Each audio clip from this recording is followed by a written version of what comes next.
Welcome to Chillin' 101. We hope this video helps. You start by identifying the biggest memory users. Open Task Manager and sort by memory so you can target the top offenders. Once done, disable unnecessary startup apps in settings so fewer programs load into RAM at boot. Next, set your power plan to balanced or power saver to prevent aggressive background tasks from running. This reduces memory churn. These immediate steps free RAM quickly and set the system to be cooperative before deeper cleanup. Now you dig into system maintenance.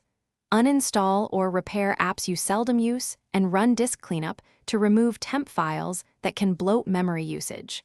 Then inspect virtual memory settings and set a custom page file if you see frequent swapping. This balances RAM pressure with disk usage.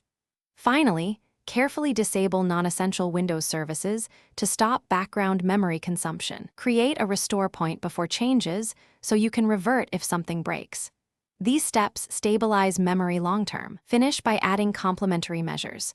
Use Ready Boost on a fast USB, or, better yet, install more physical RAM if usage regularly exceeds capacity. Make sure you run a full malware scan and apply Windows updates and driver patches because leaks or faulty drivers often cause memory bloat. Once done, reboot and monitor. If issues persist, boot into safe mode to isolate problematic drivers or processes. That will reveal whether software or hardware is at fault, so you can take the correct remedial action.